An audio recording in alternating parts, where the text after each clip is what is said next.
नमस्कार, स्वागत है आप सभी का। आप देख रहे हैं एनएमएफ न्यूज। आपके साथ मैं हूं नमता चौधरी।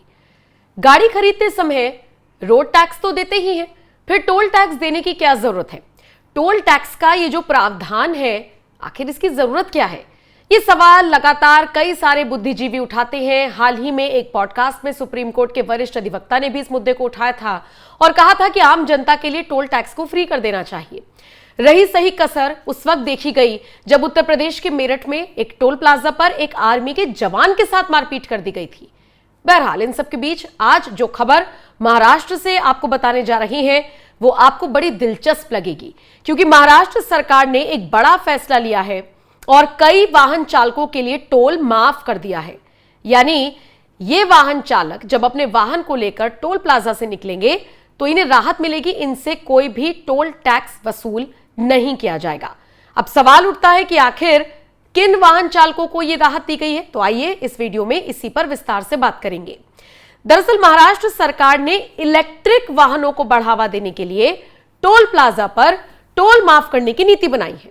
इस नीति के तहत मुंबई के अटल सेतु समेत कई रास्तों पर स्थित टोल प्लाजा पर इलेक्ट्रिक वाहनों का टोल माफ किया गया है। और सोचिए, 22 अगस्त की आधी रात से यह नियम लागू भी कर दिया गया है। यानी अगर आप महाराष्ट्र के रहने वाले हैं, मुंबई के अटल सेतु समेत और कई ऐसे मार्गों से होते हुए आप निकलते हैं और आपके पास इलेक्ट्रिक वाहन है, तो अब आपको टोल देने की जरूरत नहीं है। 22 अगस्त की मध्य रात्रि से यह नीति लागू कर दी गई है, जिसमें राज्य सरकार ने जो अधिसूचना जारी की है उसके मुताबिक अटल सेतु से मुंबई पुणे एक्सप्रेसवे के साथ साथ समृद्धि राजमार्ग पर स्थित टोल प्लाजा पर इलेक्ट्रिक वाहनों के टोल को माफ किया जा रहा है। और ऐसा इसलिए किया जा रहा है ताकि इलेक्ट्रिक वाहनों को खरीदने के लिए लोग आगे बढ़े। आपको बता दें, महाराष्ट्र सरकार ने जिस तरीके से नीति अपनाई है, उसके बाद मुख्यमंत्री देवेंद्र फडणवीस के साथ साथ दोनों डिप्टी सीएम की भी तारीफें की जा रही हैं। जो मंत्री हैं फडणवीस सरकार में सरनाइक, उन्होंने बताया है कि मोटर वाहन कर अधिनियम 1958 के तहत महाराष्ट्र सरकार ने यह अधिसूचना जारी की है, जिनमें इलेक्ट्रिक वाहनों को टोल प्लाजा पर टोल टैक्स से छूट दी गई है।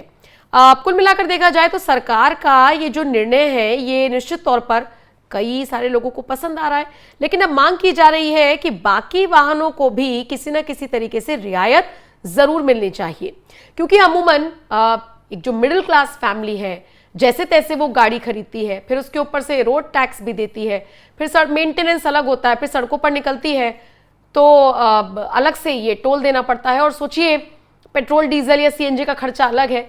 ऐसे में देवेंद्र फडणवीस की सरकार ने इलेक्ट्रिक वाहन चलाने वालों को तो राहत दे दी है और ऐसे में निश्चित तौर पर ये दूरगामी परिणाम इसके नजर आएंगे।